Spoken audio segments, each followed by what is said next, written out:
Assalamualaikum warahmatullahi wabarakatuh. Perkenalkan, saya Dila Sriwayuni dengan NIM 210501028.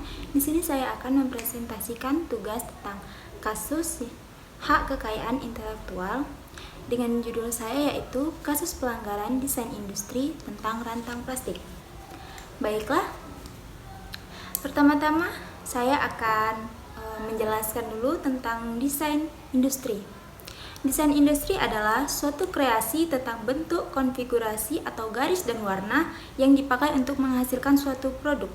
Dan undang-undang yang menyangkut tentang desain industri yaitu Undang-Undang Nomor 31 Tahun 2000 Pasal 1 Ayat 1 dengan bunyi, di sini saya akan mempresentasikan tugas saya yang berjudul Kasus Pelanggaran Desain Industri tentang Rantang Plastik. Dalam putusan tingkat pertama Pengadilan Niaga Jakarta Pusat nomor 45/PDT sus desain industri /2018/PN.Niaga.Jakarta.Pusat, di mana sebagai penggugat yaitu PT Alam Pancawarna dan tergugat yaitu Direktorat Jenderal Kekayaan Intelektual atau DJKI. Baiklah, mari kita masuk kepada pokok perkara. Perusahaan PT Alam Pancawarna yang bergerak di bidang khususnya dalam keperluan rumah tangga, yaitu bahan-bahan yang bermaterialkan plastik. Contohnya salah satunya adalah rantang. Dan masih banyak bentuk-bentuk berbagai produksi yang mereka keluarkan yang diproduksikan untuk menggugah minat masyarakat, dan salah satunya adalah rantang.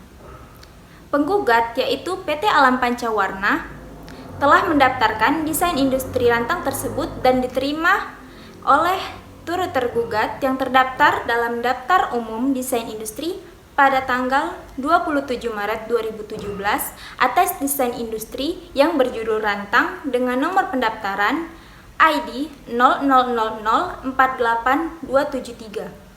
Selain itu, penggugat juga telah mendaftarkan pada tanggal 27 Maret 2017 atas desain industri yang berjudul rantang dengan gagang yang dapat dilipat dengan nomor pendaftaran ID 00004891. Dalam surat gugatan, pada pokok permasalahan menyatakan bahwa penggugat keberatan atas pendaftaran desain industri yang telah diberikan persetujuan atas permohonan desain industri yang diajukan oleh tergugat, bahwa produk rantang tersebut memiliki kemiripan dengan desain industri yang telah terdaftar milik penggugat dengan nomor pendaftaran ID 00255880D pada tanggal 6 September 2011.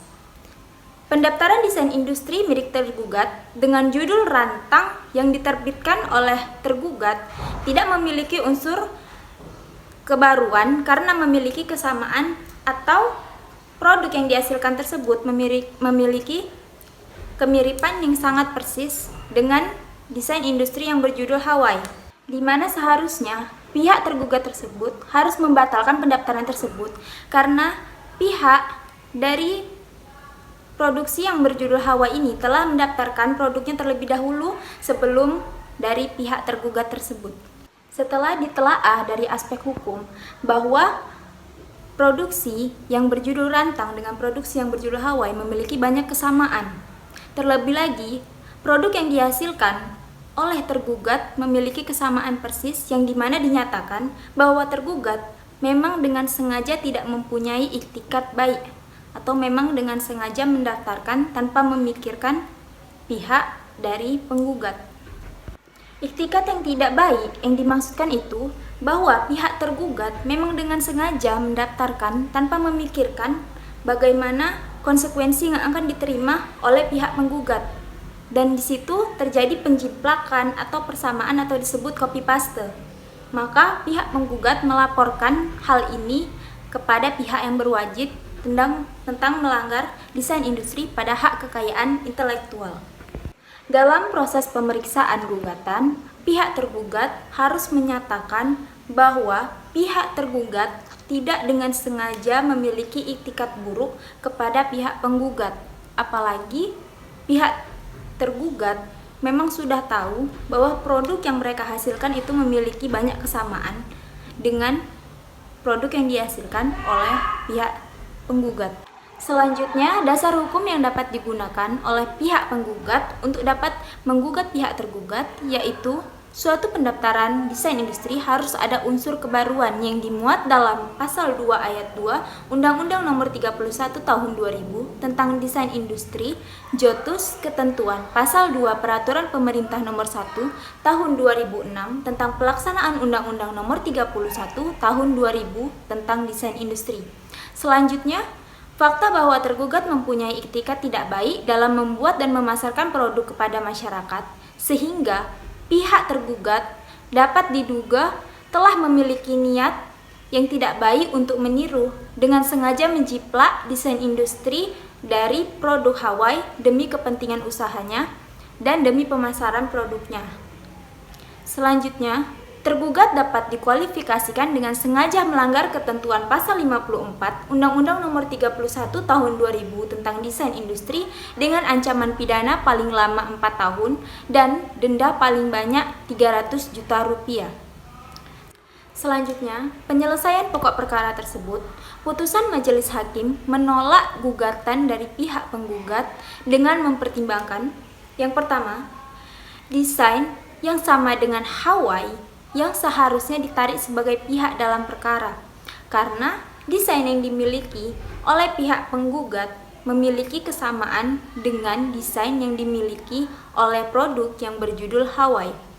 Selanjutnya, karena kurangnya pihak yang harus ditarik dalam perkara, maka eksepsi tergugat diterima oleh majelis hakim. Namun, permintaan dari pihak penggugat tidak dapat diterima atau tidak dapat dikabulkan.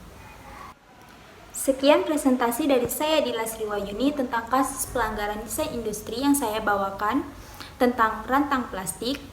Semoga dari kejadian tersebut kita dapat memilah lagi bagaimana cara kita untuk mendaftarkan atau memasarkan produk-produk yang ingin kita pasarkan agar tidak terjadi kesinambungan antara PT yang satu dengan PT yang lainnya. Selanjutnya, saya berterima kasih kepada dosen saya dan saya ucapkan terima kasih atas perhatiannya. Saya mohon maaf apabila banyak penyampaian saya yang mungkin kurang jelas atau ada kesalahan kata dari saya ucapkan terima kasih. Wabillahi taufiq wal hidayah. Wassalamualaikum warahmatullahi wabarakatuh.